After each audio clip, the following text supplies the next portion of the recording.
गांव और घर का परिचय। एक उत्तर भारत के छोटे से कस्बे में एक पुराना लेकिन बड़ा सा घर था। घर के आंगन में नीम का पेड़, एक कोने में तुलसी का चौरा और घर की मालकिन शर्मिला देवी। शर्मिला देवी का स्वभाव बहुत अनुशासित था।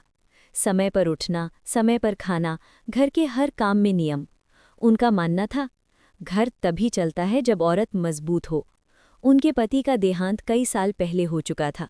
तभी से उन्होंने घर और बेटे दोनों की जिम्मेदारी खुद उठा ली थी। उनका बेटा राहुल पढ़ा लिखा शांत स्वभाव का लड़का था। बहू का आना। राहुल की शादी काव्या से हुई। काव्या शहर में पली बढ़ी थी, लेकिन संस्कारों से भरी हुई। वो हंसमुख थी, बात बात पर मुस्कुरा देती और मुसीबत में भी हल्का मजाक कर लेती। पहले ही दिन शर्मिला देवी ने मन ही मन सोच लिया, देखते हैं कितने दिन टिकेगी ये हंसी। पहली सुबह, सास की परीक्षा। अगली सुबह ठीक 5 बजे शर्मिला देवी ने जोर से आवाज लगाई, बहू उठो, घर में सूरज निकल आया है। काव्या घबराकर उठी, घड़ी देखी, 5:02।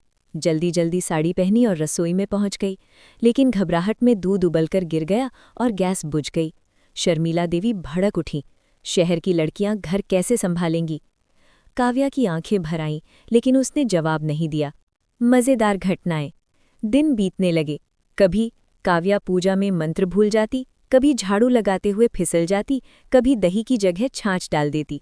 पूरा घर कभी हंसता तो कभी सास नाराज होती। एक दिन काव्या ने कहा, सासू माँ आप रोज डांटती हैं, लेकिन आपकी डांट में भी चिंता छुपी होती है। ये सुनकर शर्मिला देवी चुप हो गईं। भावनात्मक मोड़। सास का अतीत। एक रात बिजली चली गई। काव्या ने देखा शर्मिला देवी दिए की रोशनी में पुरानी तस्वीरें देख रही थीं। काव्या ने हिम्मत कर पूछा, ये कौन है? शर्मिला देवी बोली, मैं। जब मैं नई नई बहू थी, मेरी सास बहुत सख्त थी, मुझे कभी बेटी नहीं समझा गया। काव्या समझ गई, सास की सख्ती के पीछे एक टूटा हुआ दिल छुपा है। बीमारी और रिश्ता। एक दिन शर्मिला देवी बीमार पड़ गईं, तेज बुखार था। काव्या रात भर जागती रही, दवा दी, पानी पिलाया, उनके पैर दबाए। शर्मिला देवी ने पहली बार कहा, तू मेरी बहू नहीं, मेरी बेटी है। काव्या रो पड़ी।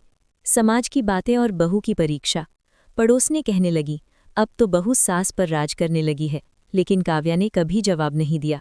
जब राहुल को दूसरे शहर में नौकरी मिली, लोग बोले, अब सास अकेली रह जाएगी, लेकिन काव्या ने कहा, मैं अपनी माँ को छोड़कर नहीं जाऊंगी। सबसे सुंदर बदलाव। अब वही शर्मिला देवी बहू के बाल संवारती, उसकी पसंद का खाना बनाती, कहती, मेरी बेटी थक गई होगी। और काव्या सास को सहारा देकर चलाती, पूजा में साथ बैठती, हर निर्णय में उनकी राय लेती। अंत दिल को छू लेने वाला। एक पारिवारिक कार्यक्रम में शर्मिला देवी ने सबके सामने कहा, मैंने जिंदगी में सीखा, रिश्ते अधिकार से नहीं, समर्पण से बनते हैं। मेरी बहू ने मुझे माँ बना दिया। पूरा घर तालियों से गूंज उठा। काव्या ने सास के चरण छुए और शर्मिला देवी ने उसे गले लगा लिया। सीख।